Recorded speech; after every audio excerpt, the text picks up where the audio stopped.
over to Saturday night, folks. Oh God.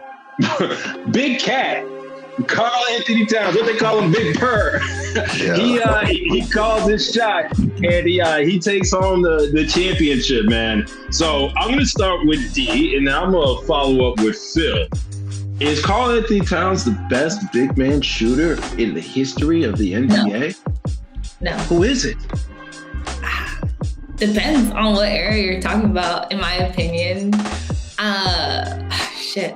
I don't even know from the top of my head. I'd have to think about that. And Karl Anthony Towns will tell you it's him standing right here. You ain't got to deny it. Yeah, Phil, what you make? Jump in. Help me out.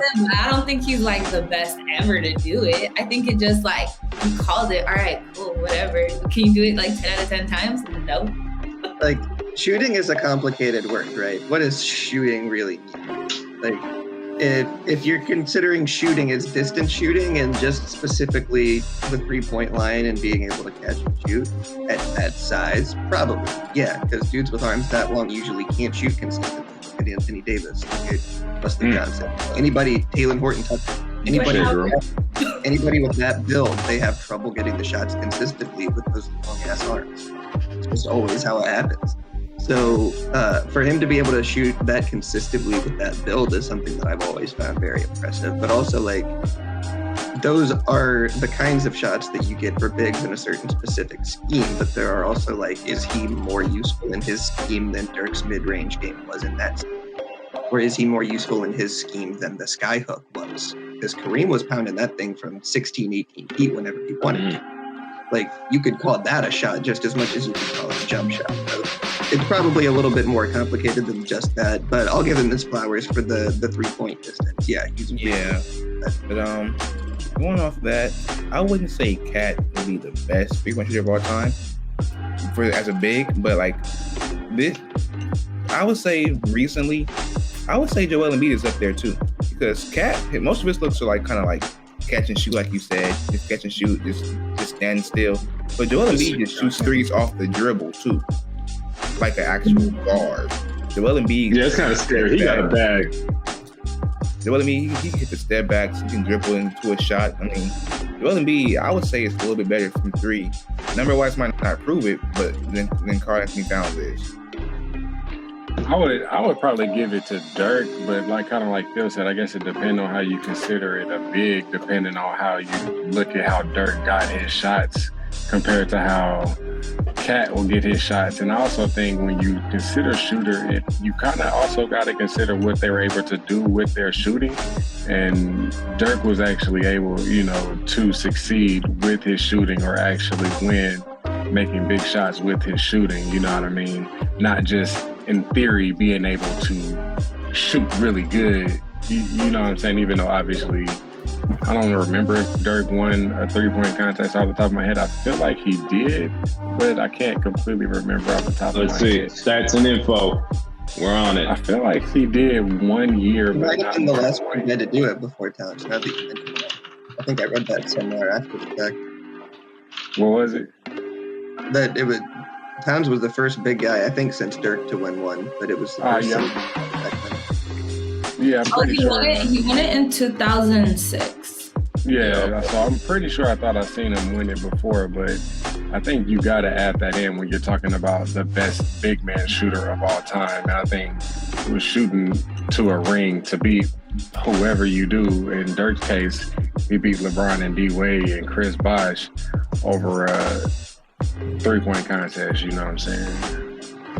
No, that's facts. I think just by them being tied alone on 3-point contest championships, it kind of still leans in Dirk's favor, and it's going to be like that probably until Cat does something in the playoffs with that jump shooting, being a big weapon that we could say, like, damn, he kind of went crazy shooting a la Anthony Davis in the bubble, right? He kind of had a shield around his jump shot for a season and some change where it was like certified, where people weren't really questioning it. Now, obviously, that changes with time, but, Cat, congratulations, my brother. You did it. You won the 3-point contest after talking shit and, embarrassing AD in your first matchup together, talking shit, guaranteeing a win tonight. But, dog, Dirk Nowitzki's still living and breathing on this earth, and even if he wasn't, that you kind of not gonna win that argument just for having Jordan Woods by your side, brother. So, is anybody going to put him over Dirk? Probably not. Probably not. They better not. I mean, here's the thing though, like Dirk's championship run was all time. And not just his offensive stats, but the teams and the defensive studs he had to plow through to get there. That's facts. Like, he went through Kobe and Powell and Bynum healthy with the Lakers. He was going up against those dudes every minute he was on the court, one of the two, or Lamar Odom. And then after that, they went through Westbrook and Durant and Kendrick Perkins and Serge Ibaka. They were young and healthy and all running together. And then they got to Miami. That was one of the most impressive runs I've ever seen, and Dirk was behind that every game. Mm-hmm. That's facts. He was hooping. I don't know. Hey, if you're talking strictly threes, I don't know. I probably lean a little towards Cat, man. His numbers are historic for shooting for a big man. Like in his career, man, he shoots like 40% and like on a minimum of like 3.5 attempts. Like what? His best season, he shot 8 attempts from 3 and shot 41% is a big. That is crazy. Like, but I think even that right comes with a little, guys. You know what I just realized? I'm sitting up here adjusting the microphone. My shit's not even plugged in. What the fuck? That's funny.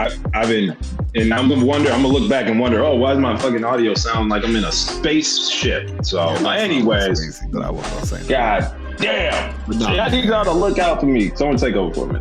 Nah, man. All I gotta say is, I think Cat is he be shooting that thing from other ranges. Not really.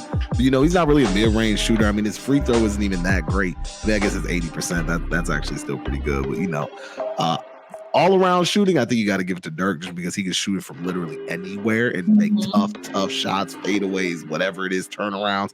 Cat spot up 3. Yeah, you could probably give it to him. I mean, I think there's only 3 bigs, like true bigs that have won. I mean, you could throw Kevin Love in there. He won a 3-point contest. You got Dirk, you got Cat. So I mean, I guess, but hey, he went crazy on Saturday night. So hey, I'm gonna let him run a victory lap on everybody who said he couldn't do it.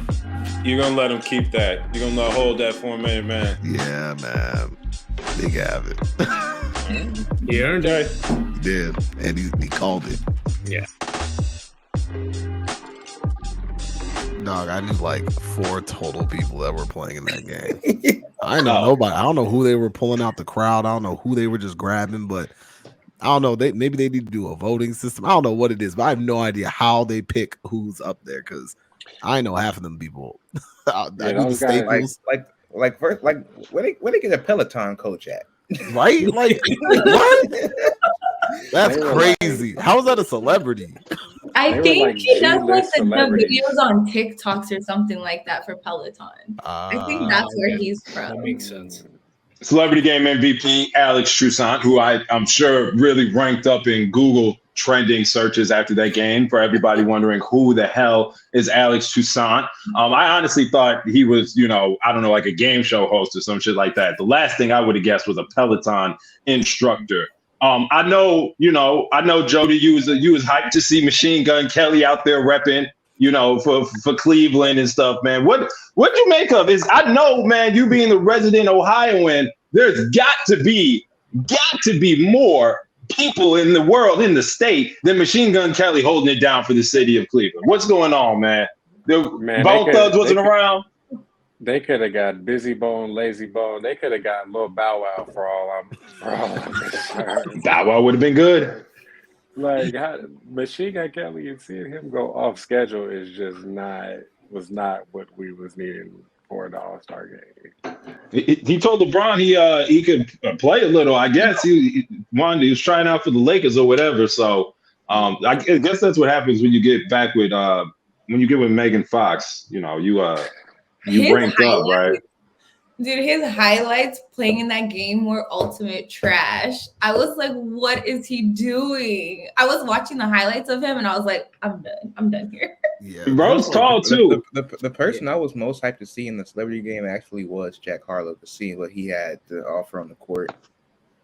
But other than that, I didn't care. I mean, Myles Garrett, yeah, You know, I was football excited to see Myles Garrett. I wanted to see him just yam on people. Although I can say, I think in my years of watching, that has been the most dunks I've seen in a celebrity game ever. Easy. Mans is doing windmills, bro. We don't see nothing. We see rim grazers normally. Maybe that was how they did the selection. Just like find us some tall celebrities that can jump. Like do something. Right, yeah. But Myles Garrett's too big to be doing them kind of dunks, bro. That is exactly. And my thing is, why was he always at the 4-point line? Just get your big ass in the paint, right? Because he knew he was gonna hurt somebody. I don't think he better get his ass out there. When you going at the head start, you're at the top of the key, and then you get the ball and you start moving. Who on here is getting in the way of Myles Garrett doing anything? You know what I'm saying? Soon as he caught the ball and he had any momentum, the Red Sea parted open, bro. I think the only guy that would not be scared to take a charge on Myles Garrett in this world is probably Kyle Lowry, because he's stepping in front of anybody. Kyle Lowry's got a fetish. He's got a fetish. Lowry has something to fall back on. You know what I mean? Okay. Unless they got to check. I mean, at the end of the day, you know, I'm sure couple G's to show up and play at the All-Star game and then go and party the rest of the weekend. There are worse things in the world, you feel me? But no, you're right. Party was in Cleveland. What's there to do in Cleveland to party? I don't know who been out there. Anybody out here partied in Cleveland before? I've been to Cleveland a few times, but it ain't nothing to phone home for multimillionaires. It ain't nothing that they got. He said they didn't do a pop-up club just for All-Star weekend. They were smart. They would have did that. Did like a mobile towel. Just bring it wherever around the world. Shoot, it might be worse next year though. Where it's Indiana or Salt Lake? I think it's Indiana next year. Okay, because they had pushed it back. Yeah. They call it the Crossroads of America because they have the world's biggest cross in the world, and you driving through Indiana. Is that big one on I-70? I used to drive past that freaking thing going from Dayton to St. Louis when I was in grad school. And yes, bro. Every time I passed by that, I was like, how many poor people could you have fed with what it cost to put that thing up? Like, I'm gonna pull up a picture of it. We ain't trying to get in trouble too much, but that thing it's literally like jarring. It's like, why is there a giant cross in the middle of nowhere, Indiana? It's like, all right, time to go. Got a blast. So we're gonna blast up out of here.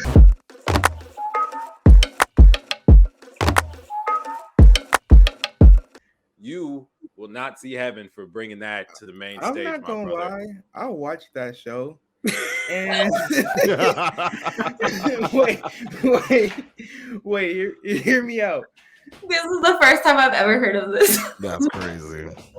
It's actually, compared to what we saw on stage, it's not the same at all.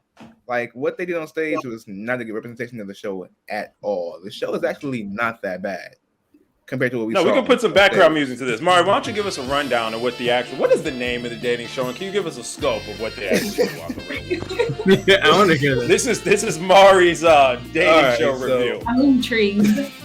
So we all know it's called About Last Night, you know. And basically each show is just like there's 3 couples that come on, and they all basically it's basically like think of it like a game show basically, but like a Family Feud of date nights. Like you have to like. How many an example? Like you have to actually know your it's technically how well you know your spouse basically. It's just like like newlywed games. Yeah, I'm dating myself, but yeah, it's like a series of games that you have to basically know your spouse to basically just win the whole thing. And of course, the money goes to charity. So when you have a Steph and Aisha type of show event, it's gonna be for charity. You know, it's either money go to charity or you probably getting a divorce. I don't know if that's I don't know if those shows. Like if it goes, I'm locked in. If those are the terms, I'm locked in. Now, if it was you got to win or y'all going to the courthouse afterwards, I'm cool with that. That's like a reverse married at first sight type of deal. But it really just seems like they remixed the Newlywed Show and just added some spicier questions, possibly. Yeah, it's. I mean, Steph is a bartender for Christ's sakes on the show. Oh my he's God. What? he's literally just a bartender. Aisha's asking all the questions. Steph is just the bartender. With the I don't want to mail. drink milk by Steph Curry.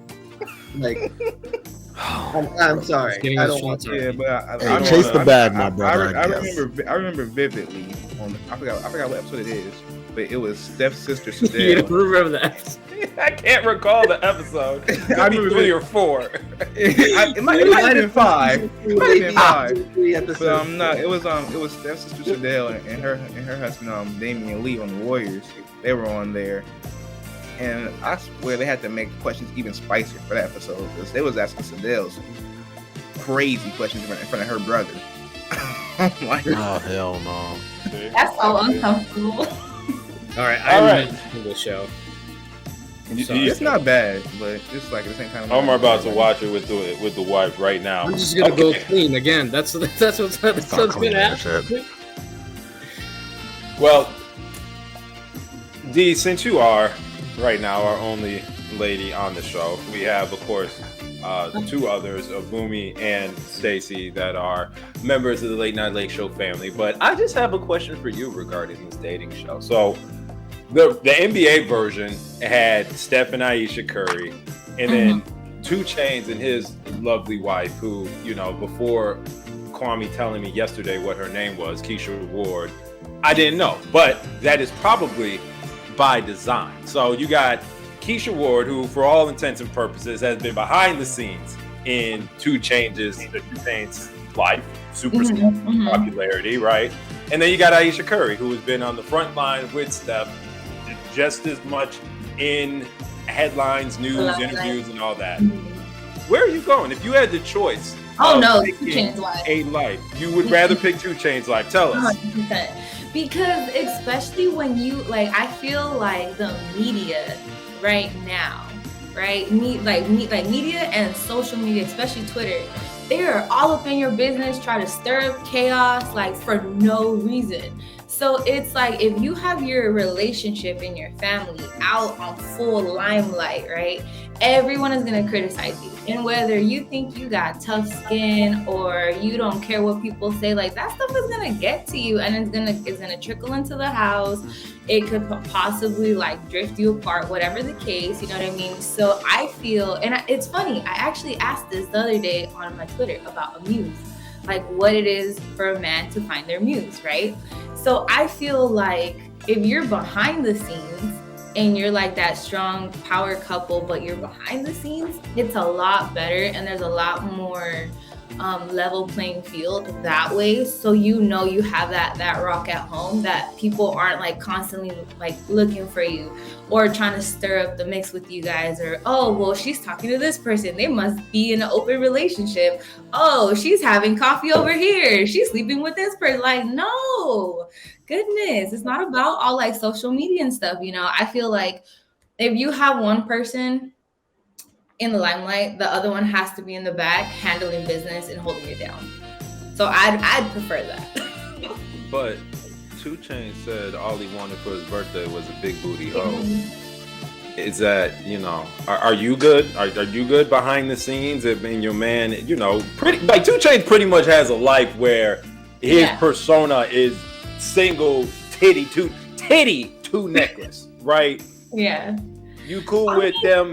Because Steph is the opposite. He is well-built Christian man, and hey, the rumors gonna leak about it being not as Christ-like activities behind the scenes. So I think it's a double-edged sword on both ways, right?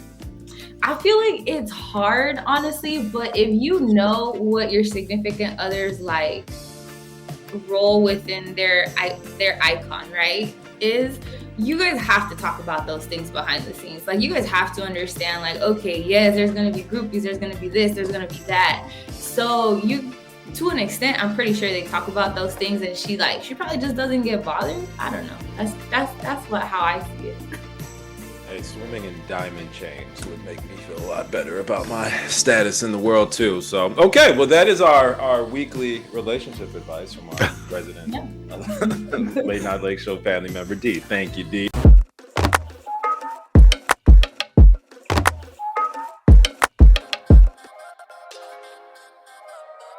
everybody, I got a quick activity for us now that I got my mic plugged in. We're gonna move on to the dunk contest. We're gonna move on to the dunk contest. I want everyone to get their pens, folks watching at home.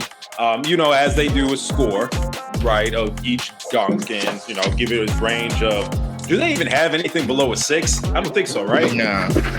Okay, all right. They don't have 0 through 10? Yeah, they should have 0 through 10. The lowest is a 6. I remember, I think whatchamacallit, I forgot who in the last round, Juan missed all his dunks. They said and they the gave him lowest 6s across the board. I'll give them a 0. Negative. They're not trying to hurt people's feelings. That means we all can get Right. Well, we're going to 0 through 10. So everybody, real quick, why don't you go ahead and give your grade for the 2022 NBA Slam Dunk Contest? And so scale is 0 out of 10? The scale is 0 out of 10. So and this is overall all dunks? Overall night of the dunk contest. Okay. Let's see what we got here. We'll keep them all up so everybody got their answers. Oh, can't see you. There we go. Nice. Nice. That was direct. A -0. Wow. And a flaming pile of poop. Okay. Thank you guys. Appreciate it. For the folks that didn't give it an absolute shit show rating, D. Why? For effort. For effort. For getting out there. I mean, they stepped out there, That's it. For dancing and Tim, did you see him a 1? Kareem Abdul-Jabbar left the stadium after honestly, 2 minutes? Like the enthusiasm of everybody's face just set the tone of how shitty the dunk contest was. And that's the highlight of everyone's all-star. You know what I mean? Like, a lot of people are like, yo, we're about to see some circus shit coming on. Dwight Howard's about to come out and freaking dunk on a 15-foot thing, like a 15-foot basket, whatever. I literally was like, okay, why? What is going on? Shaq of all people, right? Shaq is super enthusiastic. His face, blank. Yeah, but Shaq ain't gonna bullshit it. But the thing is, though, messing with something, he gonna wear and it. Shaq has always said, too, even when he was a judge, if you don't get on the first or second attempt, then I ain't even interested in rating you no more. Because it's practice. You should have practiced whatever you were going to do and, have that confidence to do it. And if it takes you 20,000 tries, I feel like you don't get it on the first try or the first 2 attempts. I'm not trying to sit here. Jalen Green's first attempt took him 9 tries. I'm trying to watch 9 dunk attempts. Bro, get out of here. I'm officially practiced that shit at home at that point. And my thing is, if Jalen Green completes that dunk in the first round, he easily wins the rest of the competition because nothing else is going to top that. Nothing else anyone did in that contest on Saturday night would top that first dunk if he did it on the first or second attempt. Yeah, but 9 tries, get out of here, bro. Well, they gotta bring back that clip of Kareem, Omar. Okay, I'm just walking out of the dunk contest. You notice the timing of that? There was someone dunking, and you pan it to Kareem, and he's already leaving. He was getting out of his seat. It was the Jalen Green attempt in the middle of the dunk. That's how bored he was. He didn't even. Don't blame him. I turned the TV off. I started cleaning my house. That's how bored I started cleaning my house. After the first round, I literally went on YouTube and looked at 2016 dunk contest and watched that over. I did that too, actually. I'm not gonna lie. And Jody, who let you down the most, man? Who disappointed you the most? It was Jalen Green. It was beyond bad, and they gotta bring back a time limit. And anytime you leave, it's to the point now where anytime you leave your feet, it has to be an attempt. If you gotta gather, you get 3 gathers. If you get a gather and you leave your feet, that's an attempt. And it really might be.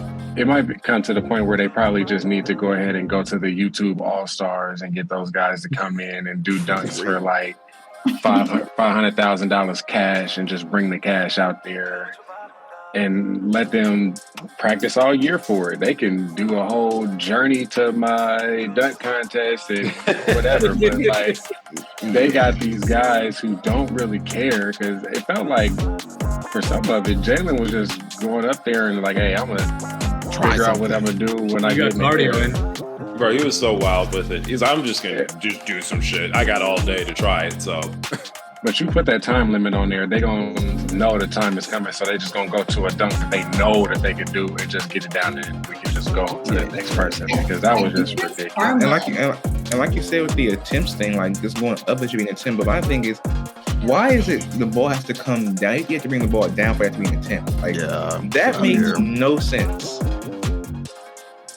I don't even know who thought about that. League guys come up, because those are the guys who could really use some like name exposure. I'd watch some G League players. I was thinking about what you were saying, Jody, and I think just the interest would probably fall off a cliff if it wasn't like an NBA name attached to it. But I think G League gets you closer, right? Like I'm thinking of something like where you got an NBA player and a G League player. They're a team now, and yeah, the NBA player might just have his dunks, but the G League dude is like his hype man, so he gonna do it. And now all of a sudden you got to combine. They got to do something, man, or just get more high name, larger name, bigger name NBA players to do the dunk contest. Is that I don't know. Kwame, did LeBron James kill the superstar in the dunk contest? No, man. Is it LeBron's fault? No. Hey, man, I don't think it is. I mean, the thing is, I don't really know why stars don't really care to do it anymore. It's really, we saw even in the All-Star game, the two lobs Morant caught, those were better than anything I saw in the dunk contest. I see better dunks in high school warm-ups, like in the highlights y'all be seeing on like Hoops Highlight or House of Hoops, whatever it may be, the kids doing these crazy dunks and pregame warm-ups, those were better than the dunk contest. But the thing is, this Jody made a really good point talking about maybe they just get the professional dunkers out here, because these are NBA players. They don't sit in practice working on dunks. They're trying to work on their complete game. So they just go out there and do whatever. And you can tell like the planning is even dropped off dramatically, because these people, like we said, it looked like Jalen Green, when he left his feet, he was just trying to figure it out midair. Like it seemed very apparent. We're living in a different time now. Like when Vince Carter and Jason Richardson was doing their thing, it wasn't a 24-hour news cycle. You know what I'm saying? Like there's very little upside to doing something where you're gonna get clowned, when it's gonna be hard to think of something that hasn't already been done by 2023. Going forward now, like Michael Jordan was in the 80s. Right. Like he jump from the free throw line. Half the league can jump from the free throw line. You know what I'm saying? Like it's a different time, and I feel like it's hard to be innovative without making it gimmicky and doing props and random stuff. I think we've kind of seen the peak of human pinnacle. You didn't like props, the Tims? Yeah, props are just like meh now. Like props are like after Blake jumped over the hood of a car, even that, looking back at it, is kind of mad now, because it wasn't the actual car, it was just the hood. Remember when John Collins jumped over looking back, Kia was a new sponsor that year. The check had to clear, damn it. Okay, jump over the new sponsor. That's fair. Who was it that blew out the candle, the cupcake candle? Jeff Green. Gerald Green. Sorry, Gerald Green. Yeah, that one I liked. I always think of that one. I'm like, I liked it. He actually blew it out. It was underrated. It didn't get the love it deserved during that contest, and everybody's like, "Oh, okay." And then, of course, Katie in the back, he blew out the candle. Can you see that? And then the judges were like, "Yeah, okay." Yeah, I think it's karma. I think it's karma for them snubbing Gordon. Yeah, we need D-Wade's head on a platter. Yeah, I think the basketball gods were like, "You guys don't deserve action anymore." Tragic. Like, dog, y'all even name the last 5 winners? I have no idea. Obi Toppin. Okay, here. That's what Ricky saw. I don't remember. I know Hamidou Diallo somewhere in there. Wasn't it Derrick Jones Jr. for 1 year when that's the one. That's the one when Aaron Gordon got snubbed. Yeah, that's the one that Gordon got robbed. But I don't even know what year that was. That was 3 years ago, 2 years ago. I don't remember who won last year. When they do have a good one, they don't even give it to the right person. Yeah, I forgot what happened last year in the dunk contest. That's my point. It's losing relevancy.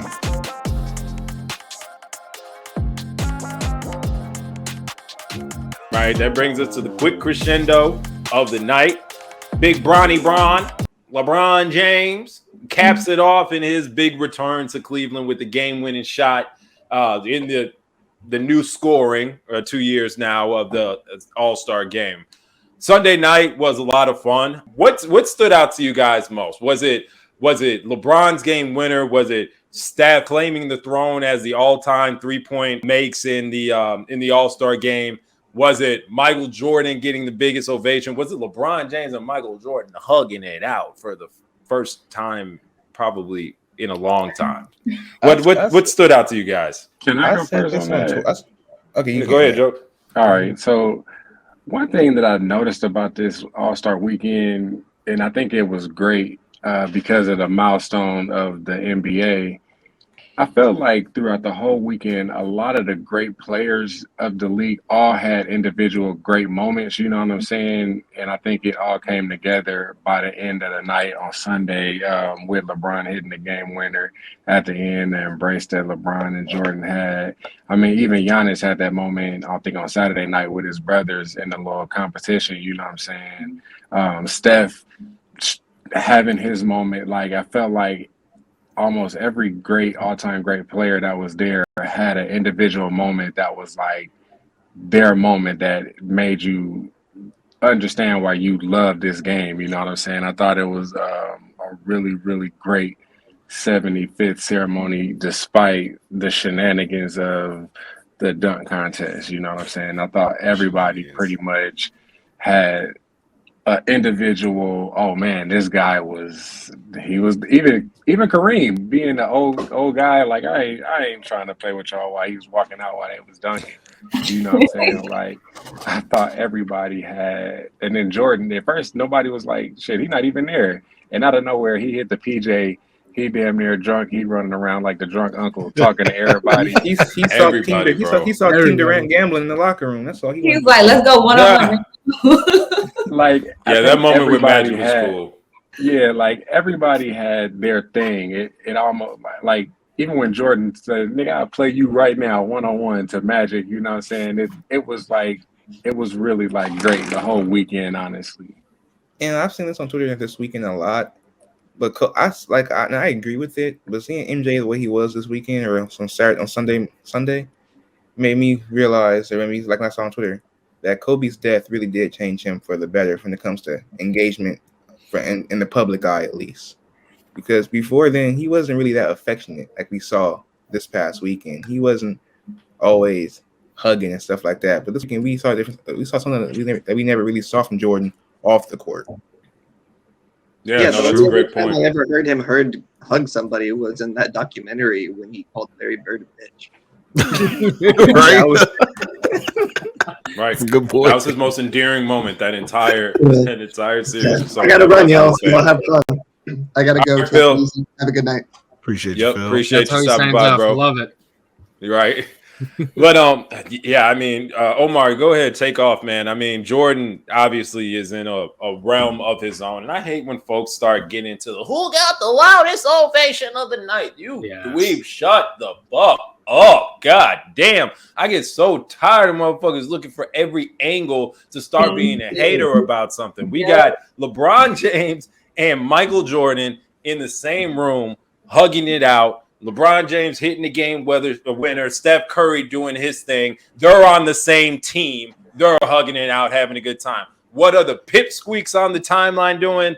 Quote tweeting each other, calling each other casuals and all types of mean things. Just, L plus ratio, you know? L plus ratio, that's how I knew I was starting to get up there. When folks started doing L plus ratio, I just wanted to bop them on the fucking head over the phone. So it was a beautiful night. The NBA got to celebrate as a family. These things obviously only happen every 25 years. The next one, God willing, we'll see the 100th anniversary of 50, the NBA, bro. Right? It'll be something. It'll be LeBron James will be an old man walking out, and who knows who he's greeting, right? I think there are a lot of players in the league right now that I'm sure want to be all-time greats. But I think, it's very, very early in trying to pinpoint who's going to make the list that weren't already added to the list previously. Obviously, people have their thoughts about Dwight, but Dwight is now at the end of his career, right? Unless they do a redo for the 100th, I don't think, Dwight's going to get added. But I'm curious. I had talks about, the top 10. Anybody wanted to reorder the top 5? I'm kind of more interested in do you guys think any player today has a chance of making that top 100 list? Actually, yes. Bunch. I think yes, because actually my main name should be on the 75 list, and that's Klay Thompson. He should be on the top 75, so he's definitely gonna be on the top 100. Mm-hmm. Yeah, they're not gonna leave Klay off of top 100. He damn near made the top 75. I think they said he was number 76. Wasn't it? Didn't they make a joke about it or something? Yeah, like he was 77 because Jersey. they actually or 77. there's actually 76 names on the list. Right.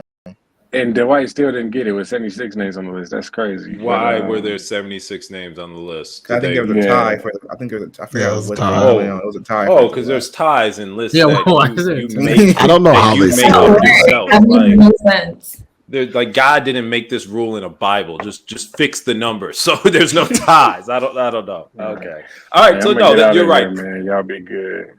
All right, Jody. Appreciate you, man. Peace. All right, so Klay's obviously got the resume, and he was right there knocking at the door. Any young players that's on you guys' radar? Do you think that they put together stacking on top of what they built already in their career? We'll start you, Omar. What you think? Yeah, I think I was just thinking about like younger players. I think Luka has the potential to step into that crack just because of the way he plays. I think he'll make some noise this season in playoffs. Hopefully, he doesn't have to face a healthy Clippers team like the past 2 seasons that he's had.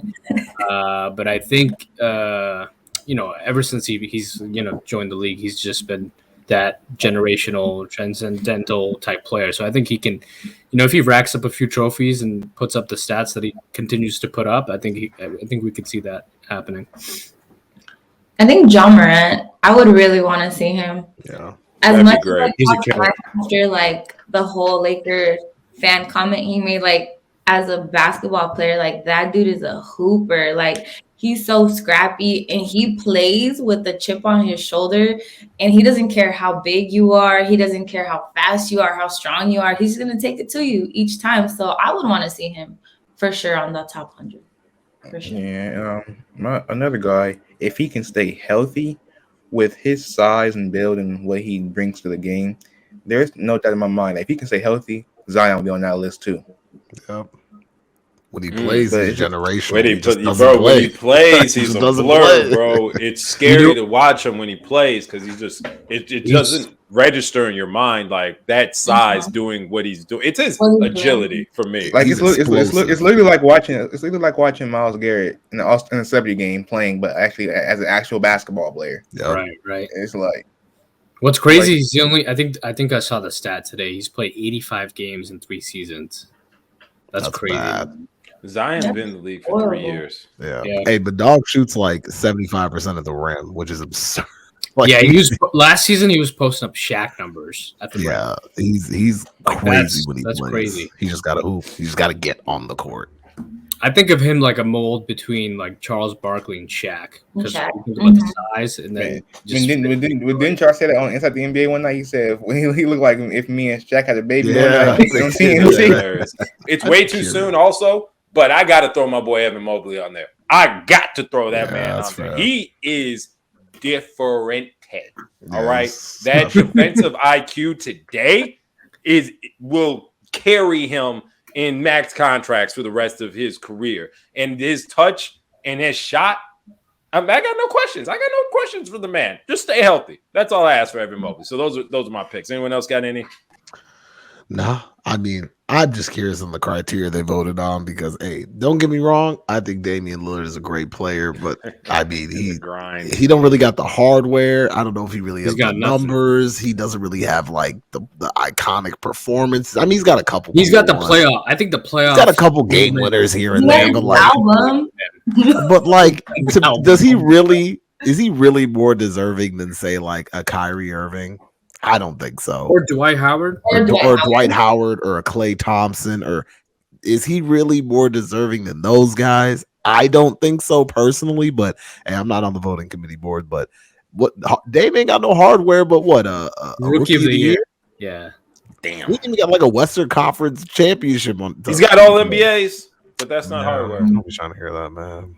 I guess. Damn, All these Not to fans come are- off as a hater, I'm just a little I mean, confused. it's not you're not really hating. It's just like Dame hasn't done nothing to put him in the top 75 basketball players of all time. All time. You bro. get the run from the grind award, bro. I guess. Hey, I guess it paid off. He got a nice little jacket for. Hey, he for didn't not run running from the grind though. I'm Okay. done with you. Okay. First of all, you don't need hardware for respect, my brother. Okay. He loves Portland. Portland loves him. If he just gonna ride with them, he don't get a championship. He don't get a championship. All right. You know what he did not do is run from the grind. And D. He also didn't do But D. the grind ran from him. Hey. I don't know, Yeah, man. We'll see. wouldn't We'll see. We'll see. When he's up for a $90 bazillion extension, we'll see who's ready for what grind. Portland's going to own half. Damian Lillard is going to be worth half of Portland's GDP. So with I think with CJ being traded recently, if the Blazers don't do nothing in the next 2 years, I think Dame is going to be gone. 2 years? How old is I give Damian him Lillard? He season. ain't got 2 I give him the years. summer. Yeah, They yeah. I'm summer. They get the summer. He's back. Dame is not a spring chicken no more. He is. I'm curious how old he is. I don't I actually think know. he's I mean, 30 but- and 31. I think he's 31. He's old. He's a small guard, so the age like He melts. is 31. He'll be 32 in July. Oh well. Yeah, Bro, July. the grind about to He's be on gone. his knees and his hips, if they not already. As a man who just joined the 30 It's club, argue- I mean, it's I just argument- told Kwame, I reached for something earlier today. My elbow popped and it hurt for 3 minutes. That shit shouldn't have happened. I work out. Why my elbow pop and hurt? That makes no fucking sense. I wanted to grab a drink out the fridge. Maybe that's a sign. Don't tell me that. I don't want to join the 30 club no more. No, you got to. Yeah. You got no choice. I got Like- 12 years. Great Good, googly man. moogly, man. Enjoy your youth, man. Don't take it for granted. Yeah. I wake up. No, that's I, for I, sure. I run around for 2 hours and get out of bed the next day like a car hit me. It is not the same. It is not the same. You walk around and you sound like the little popcorn popping. You're like, clack, clack, clack. Yeah, my knee be Yeah. cracking when Oh I go my God. upstairs. Nah, it's not. Hey, So we want to talk about being old for a segment. I mean- Let's get into it. I mean, y'all know. I mean, Rick knows where I work at. No, Amazon. That ain't nothing that can make you not sore. 'Cause I swear, sometimes I be like, why do I do this to myself? No, you working I at mean- Amazon and SoFi Stadium. SoFi I couldn't Stadium even is try to work to do that. I would be. out you the average game. 30,000 steps a day, I'm sure, when you are on your job. The is Super Bowl nasty. was the most walking I've done in the last year, I'd say. Just one day alone. I mean, I I did. swear. I would need a hip replacement. I couldn't do it. You just understand? Value that youth, Mari. You getting the work out of them legs, it sounds like, brother. So keep up the great work. Make your money, save most of it, and play as much hoops as you can. Because one day, your shit gonna be screaming, my brother.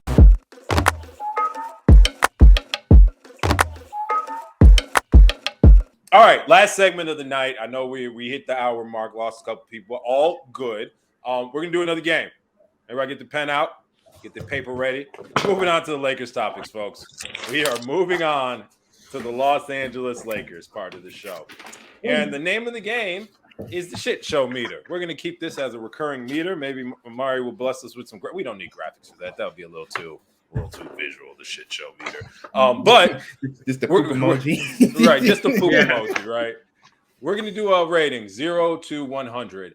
0 being this is all the media making up stories. The Lakers are fine. We are winning the NBA championship this season. 100 being I just purchased a nice 2-bedroom, 1-bath condo in hell so that I can at least be a homeowner and not be paying rent because the Lakers season has all the way imploded and this is the worst thing in the world. So 0 being everything's fine, 100 being I'm getting comfy in the hell that we're in.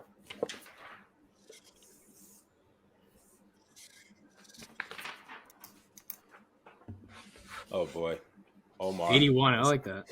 You like the symbolism in that? Yeah. 60, 73, 80. Okay. We're going to work our way from the bottom. D, talk to me, sister. I mean, You know what? I try to ask the basketball gods for them to shut all the noise out for this team, to be quite honest with you. Because I feel like the media is just fucking amplifying everything. I get it. I get it. Back in the day, you know, everyone used to do it. But I think now with like bigger access, it just amplifies it 100 times more. I strongly, I'm not gonna sit here and stand one player, because if you know me, like, you know what I'm not about that. I don't care about the name on the back of the jersey. I care about the Lakers, right? So when I feel like looking at the team, we've seen spurts to where we have really good ball movement, right? When they're in sync, we do have good ball movement. Defensively, we have the cohesion there. When we need to have it, it's there. Now, I feel like there is some disconnect somewhere along the lines. I'm not going to sit here and say it's Russ. I'm not going to sit here and say it's the front. Everyone and their moms has to be held accountable. That's just from the top down, right? Even the water boys probably have something to do with this. I don't know. Wow. But I And feel making You just and making gave the right water flavor boys a straight Gatorade. bullet. Yeah, now the water boys Water are false. Lakers I Nation will slander anybody. So stay up next. honestly, no, but I feel like we do have hope. I just don't know what it's gonna take, to be quite honest with you, for us to comfortably say, all right, we're gonna get to the first round, we're gonna handle our business. You know what I mean? Because there is a disconnect, but I personally do not want to give up on this team. I don't, because I feel it inside of me that we have it. We have what it takes, but we just need He's got a everyone. feeling, everybody. Here we go. We Let's go. I'm here for hunches and understand. intuitions. Like, they have to understand their roles, you know what I mean? Like, I'm not asking them to all come out the next half of the season to say, well, I'm gonna play all the whole entire 40 whatever game minutes we play, whatever. But step on the court with one thing in mind: know your role and help your boys out. That's it. Right? We got to take it one game at a time. We're not in the luxury to say, oh well, we got a 10 game cushion, and we can fumble a couple games here and there. No, you want to act like you want to play in the playoffs. You got to make the playoffs start today. So that's going to take it one game at a time. That's going to take every single possession, and that's all 5 guys on the court have to understand their role when it comes to it. So I really, really believe if they all are bought in and they understand their role, take out the noise of the drama, especially on fucking Twitter, what all these little people are saying here and there, blah, blah, blah, I'm telling you, stirring up the pot. They have to just put their head down and grind. And just take it one play at a time, one game at a time. And I feel like if they do that and they trust each other, we'll be good. That's good. I like that. Kind of just, gotta lean in when stuff's falling off the rails. So that is our optimistic resident Late Night Lake Show fan, D. Yeah, I'm the Lakers can pull it together. Let's start ranking up. Mari, you said 80, my brother, and I was an 81. So maybe we could play off each other for a moment or so. Are you confident that the Lakers can figure it out this season and make a run into the playoffs? I think our ceiling this year is literally just making it out the first round, if that, because Bron and AD, and then even AD ain't gonna be here for the rest, maybe 4 to 6 weeks. But Bron and AD in the playoffs are good enough to get us to the finals. It's just that supporting cast. You can take it how you want to take it, Russ or whatever. They're the ones that's gonna have to step up to get this team there. Because Bron and AD, we've seen them, and they can get us to the finals. Them two alone, right there. But it's just the supporting cast. So can they step up, like D said? Like, can they just step up? Because right now I'm not seeing it. And to piggyback off of what you're saying right there, you said LeBron, AD, and the supporting cast.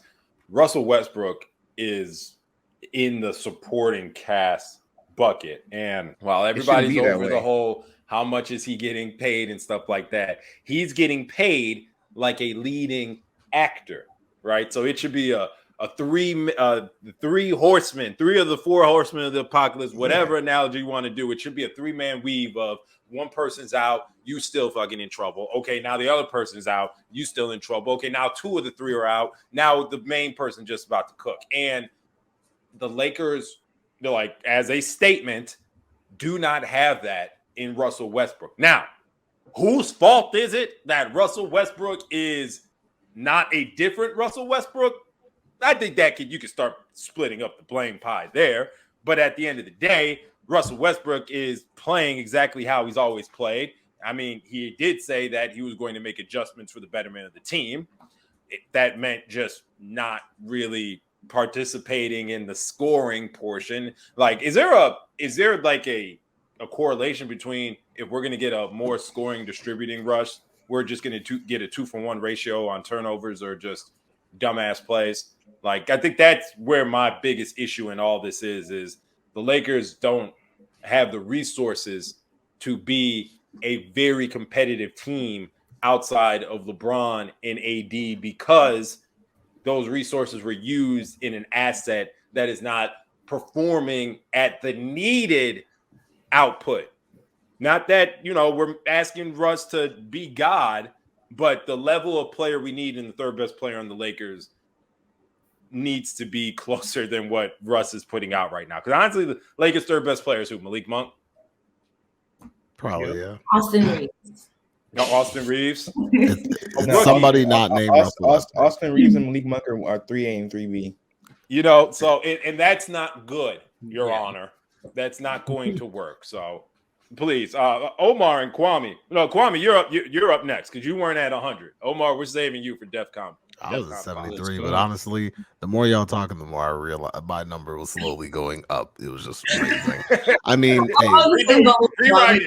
don't ruin my optimism. I think I'm up to 86 now. Yeah, I might be. I'm sniffing 100, man. I might be right next to Omar because, like, hey, when you really think about it, you got the media that's out here stirring up all the drama.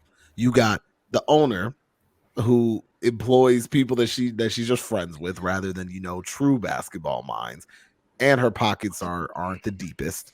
Our president of basketball operations, GM, out here apparently lying about everything.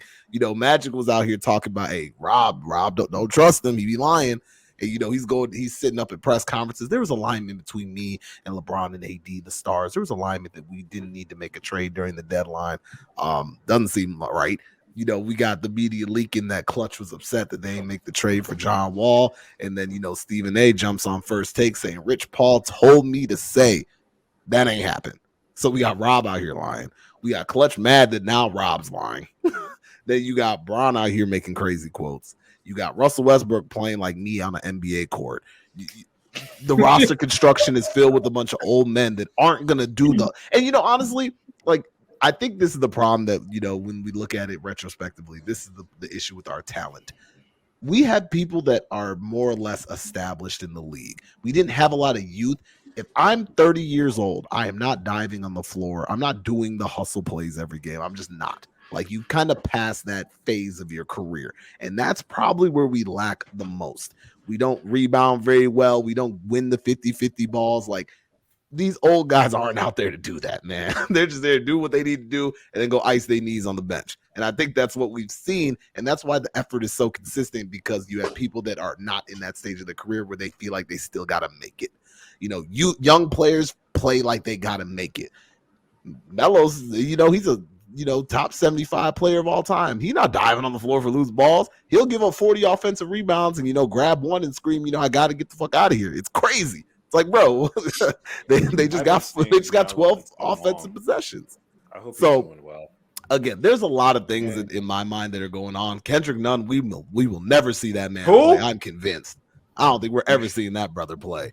There's a lot of things going on here, and like I said, there's enough blame to go everywhere. Mm-hmm. Yeah, you can blame the people who brought in Russ, but Russ, bro, you gotta play, dog. Like, at the end of the day, like, you have to play. If we were getting the version of Russell Westbrook, we probably all thought at the beginning of the summer, like, okay, this should work well. He is not doing any of that. This is probably the worst anybody has seen him play, like, ever, and it's really, really bad. So he's got to dig deep and figure it out. LeBron and AD are doing their thing, but again, the accessory pieces they don't necessarily fit the greatest, but hey, we're stuck with what we got. We got to finish the season, but we know our coach is crazy. He doesn't know what he's doing out there. But we've known this for several years. Impractical jokers ass coach. We've known The that fact that we Frank haven't is mentioned the bugging. coach till now, Right, it's crazy. But hey, that's how escalated this has gone. And for the first 3 months, it was just the coach. Now it's different from the coach, the owner, everybody. So everybody's got their hand in the fire, and we got to figure it out. Kwame, you sound like you're at 100. I think I just hit it. Described all my talking points. It's at 27. Like I said, the more and more I was listening to y'all, I was like, nope, we're cooked. It just kept escalating. So yeah, I think my head's at the ceiling at this point. And the thing is, I know you're next, Omar, but the thing is, what also scares me is that the Lakers front office has never been a rebuilding front office. They're always a win now front office. So after Bron leaves or retires, and we have just AD, what's next? What's next? Endless suffering. Endless suffering. Right. You sit, you pray, you wait for the next superstar. Exactly. But dog, I feel like easy. I feel like that's what a lot of people get wrapped up in is like the next move, and you don't know what the next move is. You know what I mean? Like especially with this team, like everyone is so like. Don't take this as our content, but like I feel like everyone is so wishy-washy. You don't know if everyone's about to make a left and then someone's gonna make a right. You know what I mean? So when people are like, "Oh, what is the future of the Lakers?" I don't fucking know. We don't like, and that's just the reality of it. Like we don't know what's gonna happen. We don't know if magically hypothetically, Damian Lillard comes to LA. You know what I mean? We don't know if Kendrick Nunn comes up on the court and is the one magical thing that we want to do. You know what I mean? Never like, heard of him. And that's one of those things that like I feel like a lot of people get wrapped up in with like, oh, what is our 6-7 years down the road gonna look like? Homie, like there's like half of the cats that are gonna be on our team probably aren't even in the league yet. Like, relax. Let's focus in the now and like possibly what's gonna happen this coming during the summer and stuff, because that's all we can actually control. You know what I mean? Not us, but like. I think it's hard because like if you're a superstar, let's just say hypothetically, any of us in this this group chat right now, if you a superstar and you've seen this bumbling group that we call the Lakers front office, you trying to play for them? Nope. I don't know. That's take the grind. Take the grind. I mean, hey, the jersey is dope. Hey, there's a lot of legacy and history in the jersey. Not if you got not them Nike jerseys. The city is nice. That's fair. But if you got clowns up there, you got Boo Boo the Fool and Bozo up there running it. Are you really trying to be a part? I don't know. So like, what are we doing? Like I said, there's only so much that legacy and history can carry you. If there's like just straight like incompetency in the front office, who wants to be a part of that? I don't care what your name is, who you are. That's a factor you got to consider when joining a team if you're going to be a franchise player. So some changes need to happen in the front office, but obviously the team is the quickest thing. My biggest thing is the team's inability to make any changes. Like we ain't changing the coach, we ain't changing no players. We're just sitting here talking about a buyout. Who wants to come play for the 9th seed Lakers, bro? Like if I'm a buyout player, I'm going to a team that is at least in the hunt. We're out here on the island we're outside of the club trying to get in. We couldn't even get Tristan No. We couldn't even get Tristan Thompson. What do you mean, Kwame? What do you mean? What do you mean? Ain't nobody just gonna come to the Lakers as a nice seed, man? What are you talking about at this point, bro? Do you not know? Do you not see the sunshine? Do you not see the rainbows, my dude? Huh? What you mean? Why would somebody come to the 9th seed Lakers? Why would you not come to the 9th seed Lakers, bro? That means you only have what, like 17 more games left in your season, right? Maybe 22. You know what? Lakers gonna get the best views in the play-in tournament. That count for somebody marketing and branded? Don't you think shoe companies would like to see the Lakers on TNT every night over NBA TV for one series? That don't matter to you, dog. Hey, if I'm a superstar, I'm good, bro. Or not even a superstar, just a buyout player, like a player that still got something to offer those in a lose. Imagine going from a losing situation to a losing situation. Like it's linear. At that point, why would you give up money, leave money on the table in a buyout to play with a bunch of losers?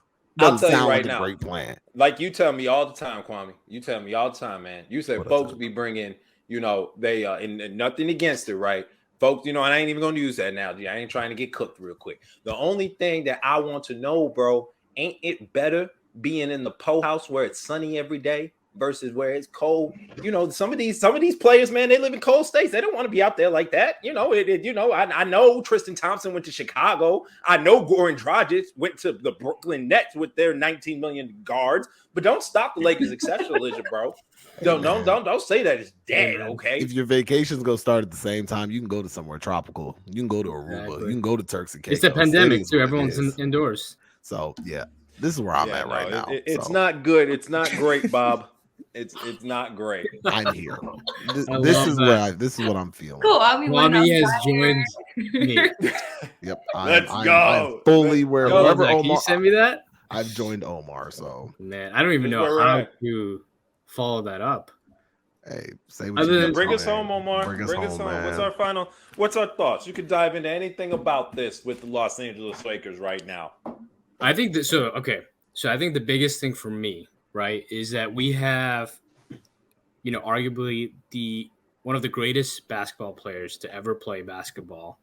And this is probably, one of, or maybe he has another season left in his prime that we are wasting away. And I get it, right? D, you mentioned like in the future, Lakers exceptionalism, we can get other free agents and all that fun Point stuff. one, we have LeBron. We have Okay. LeBron James, right? LeBron LeBron James, right? So I like and it starts from the top, right? We just made so many mistakes, and it's like literally like the Spider-Man meme of everyone finger pointing, and it's like a bunch of high school faculty members, like just drama, like ridiculously. It makes no sense.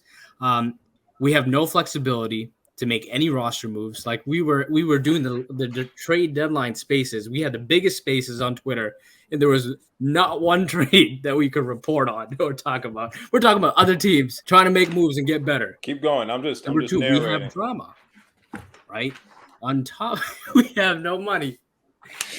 Ricky's killing it. Ricky's killing it with some of my savings. Okay, well, going back On top of that, going the back to roster couple- construction made no sense. We added DeAndre Jordan. The Brooklyn Nets had to pay the Detroit Pistons to take him on and send picks, and we decided to add a player who does not belong in the NBA. And start him. That's And the then we crazy part. started 20 games. Don't get me started with that, man. He's still on the team. I thought he was going to be gone by Bro, February. I thought he was going to be even gone. like a consultant. Also, why is Kim Bazemore still here?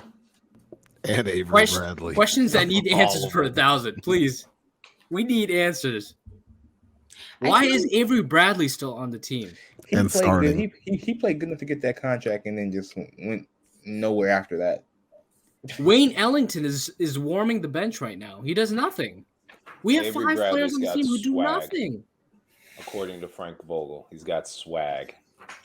The one player that had swag, we traded him away for with the Cavs, and they Had look to get like Swaggy Jr. yeah, they look like a contending team. Dog, we literally, the Warriors threw Avery Bradley in the dumpster, and we dove in that bitch, like we dolphin dove in the dumpster he was in, resuscitated him and Took a said, cannonball. and started him.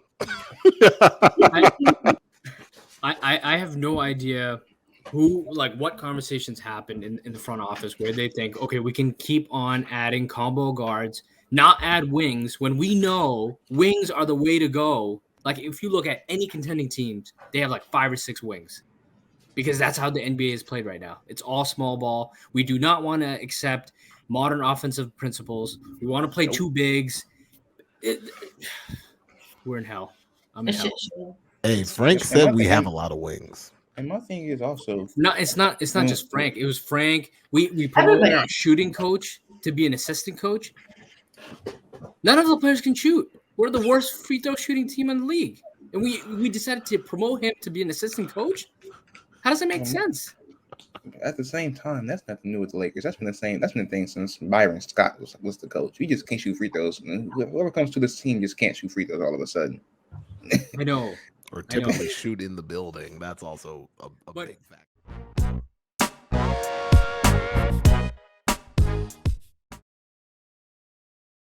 Mari, can you explain to me why Anthony Davis can't shoot a fucking free throw anymore? He averaged 80% I think at the free throw line. AD's Nothing's mindset changed. now is It's still the same distance. no. AD, what happened with AD is he won a ring. That's what happened to AD. He won a ring. Complacent AD, eh? No Like, longer got that drive, eh? you can see in his like, yeah, he's been playing well. He came back from injury this year, but before that, you can see that AD doesn't care no more. He's just, why is he out in the mid range on a 6'3" point guard who's guarding him? Making their job easy to guard him. Let a It's tall like- dude play on the perimeter. That's making It's the like guard job easy. he's just not playing with the same fire and mindset like he was in 2020. Speak on it. It's just like, I'm not that's even all I gonna had put to on the say about glasses it. for this one. I can't even defend it. Can't even defend it. Anthony Davis, when LeBron says that AD got his fire back when he returned from injury, I saw that though. I saw that a little bit. Sure, Right. sure. Yeah, Why did yes, it yeah, leave? yeah. Why in the Jesus Christ superstar did it ever leave the building? Like, it should be Anthony Davis's insides should be Kwame's backdrop at all times, bro. Burning. And you know what? Maybe that's selfish of me to think that folks are built like that, where the fire is always burning. You know, there's people that climb mountains all the time. There's folks that make it their bucket list to climb a mountain, and then there's folks that climb their first mountain and say, "I got to do 19 more of these motherfuckers by the time I'm 50." I think folks like LeBron, Kobe, you know, I'll even throw people like Steph and Giannis in there with that unquenchable thirst of just, nah, run it back, run it back, run it back. Not everybody has that DNA, and once you win a championship for your dream team, that's just like if you played for the Packers and he won a Lombardi trophy. Like, I think some people are fine with getting to the mountaintop and saying, I'm good. I'm good here. And I think if LeBron wasn't on this team being the A to his B, I don't know what the state of the Lakers would be. I don't know what the state of the Lakers are going to look like when LeBron retires and it's the Anthony Davis show. This is why we say we don't know what the next move is for the Lakers coming up in the future, because it really comes down to superstars, as it always has. Lakers are a superstar franchise. One thing that they haven't done necessarily well is take care of role players. Historically, they kind of go by the wayside. They spend the money on the big dogs, keep rotating, shuffling the deck every time.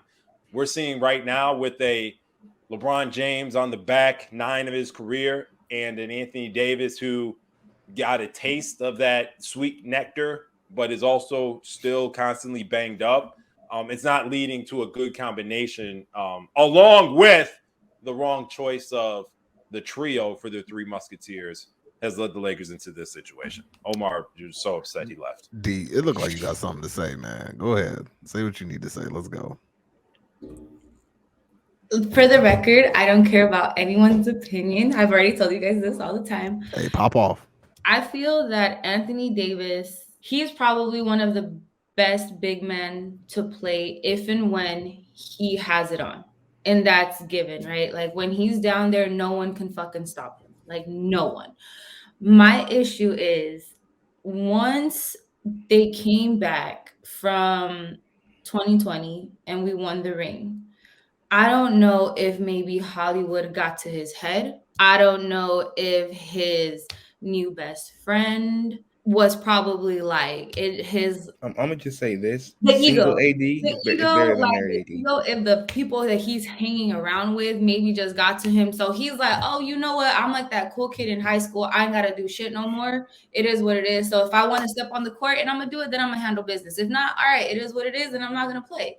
You Because know, he's still with the cool group.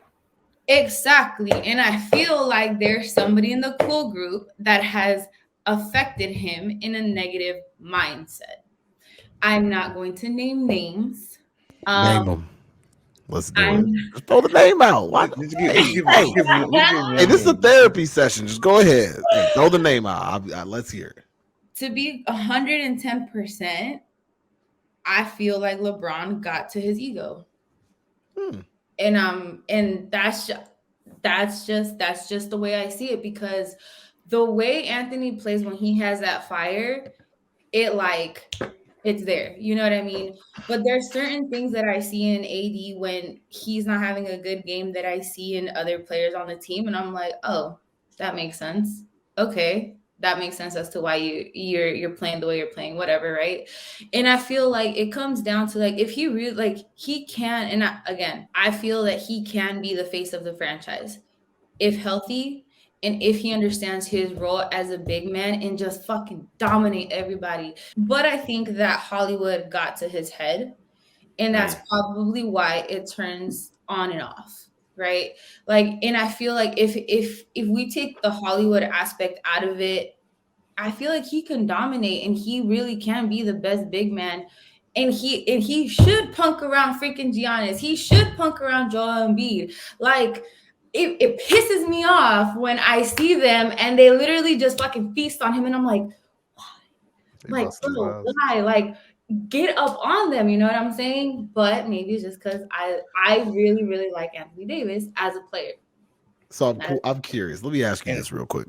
Do you think that AD is taking the LeBron approach of just coasting through the off season, and like how LeBron's like, you know, hey, it's a marathon, not a sprint. And that's kind of diminished AD's, you know, day-to-day passion. And, you know, now he's more playing for, you know, hey, when we're in the playoffs, then I'm gonna go crazy. But regular season, let me just sleepwalk through. Let me do me. Yeah, 100%. Okay. We can't have two stars just coasting through the regular season. No, we can't. No, that's facts, and I think that's the biggest thing. To your point, Mari. No, we have to have at least one. I mean, we have 3 stars. Well, two stars. And no, we got 2. We got two. That's it. But we have 2 stars, and of course, we give LeBron the benefit of the doubt because of his age now. He ain't gonna be the same guy he was even 3 years ago when he was in Cleveland his last year in Cleveland. He isn't even that. So when we're talking about having AD, he's there to pick up LeBron, but he hasn't been doing that. I mean, he's been hurt too, but at the same time, before he was hurt this year, like you said, how you gonna let Karl Anthony Towns throw you around the paint? Like, yeah, there's some pride stuff where it's like I need AD to just go out and dominate off of GP. Like, don't get up for some matchups because you know you like to eat Jokic's lunch every time that you guys play each other. Don't get up for an Embiid matchup because you know he's regarded as the best big man in the East and is very much your counterpart right now in the league. Like, I think AD kind of just has the demeanor of a little bit of blending of what everyone's saying, right? I don't think AD is the alpha. He won't be the 1A on a championship winning team. He's old enough where we can see that now. I think there needs to be a player equally as talented as him or more. It's going to be hard to be more after LeBron goes as far as pure talent out of AD, but they need somebody who, let's just cut the bullshit, is more of a cutthroat leader than AD. And this is not a knock on him as an individual. Just some folks they rise to the occasion when they get their buddy coming over and be like, you ready to go? Let's get it. And then there are folks who are the ones walking over to everybody in the room saying, you locked in? We ready? Like, in leadership is all different types of styles, right? Kawhi don't say shit. He just points when you try to pump him up. And he says, just take your ass on. And even that is a sign. You take on the identity of your leader. You saw how the Raptors did when they were one game away from clinching and they were walking off the court into the locker room. Them boys was silent.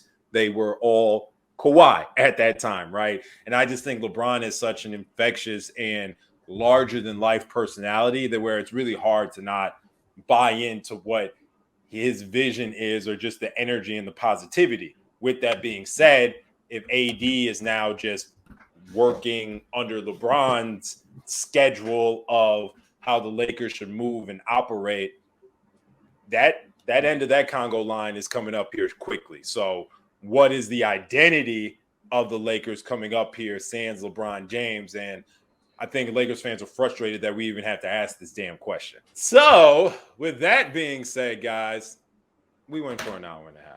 You guys have been great tonight. I hope this was fun. You guys have a good time? Oh, yeah. I have the first part was fun. Not so much the last half. Yeah, not the last part. Yeah, take us on. What's up? Lakers in 7. The Lakers in 4. Oh, that's 7. Lakers in 7. Seven. That's a hold it back up then. Hold it back up. We gonna make this one of the screens. Lakers in 7 with double smiley faces at the end. We like it. We're gonna end on a positive note. Obviously, life in Lakerland is well, it's life in Lakerland. Progress. If you new to this, welcome. You know, I think we were all a little bit of fools to think that the LeBron James era with the Los Angeles Lakers would just be the land of milk and honey and him riding off to the sunset with Tonto and no drama pop up. Hey, this is life. Lakers come with drama. LeBron comes with a little bit of drama on his own. AD is just there for the vibes and will take on whatever the feeling is of the room. So this is where we're at. I know what Russ is doing at them LA fashion shows. You know, I just hope they come out the break a different team. I'm gonna just hope. I know it's not likely. I'm a hope. But my thing is, what gives me a glimmer of hope is that the deadline is passed now. The deadline being passed, players don't have to worry about being shipped off. So they might be a little bit more comfortable on the court now. So that gives me a little bit of hope. Other than that, if I'll see that from the first, I'd say 3 games after the break. Yeah, Lakers got 3 games. It's a wrap. Yeah. We have 3 games to see what their tone is. You know, 3 chances. A loss to the Pelicans would be the gravel over the casket. Oh yeah, and everybody heading back to their cars and leaving the cemetery because there's no My point in watching optimism the rest of the will service. You know, but until they tell us a time of death, we still gonna rock out here. And we gonna rock out regardless. Like we always have these just glimmers of hope, like coming back from that deficit against the Jazz before the break. Like seeing games like that, it always gives us the hope that okay, maybe we're turning a corner, and then we just go and lose 3 or 4 straight to no names. Well, if there was ever a time to turn it around, it's literally now. Right now. Like this is it. It has to be now. If it's not now, we're done. So all right, guys, that'll do it for us. We appreciate y'all rocking with us for the first inaugural episode of the Late Night Lake Show House Party. If you guys aren't already, make sure you are subscribed to the channel.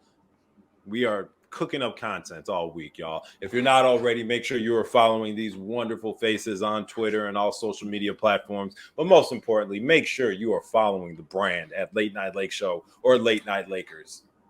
Everywhere, literally, we're everywhere. Just find us. Just type it into your computer, type it into that Google engine, find Late Night Lake Show, and however you consume your social media content, we're here for you. We appreciate y'all rocking with us. For the Late Night Lake Show family, we will catch y'all on the timeline. Have a great week, everyone. Peace.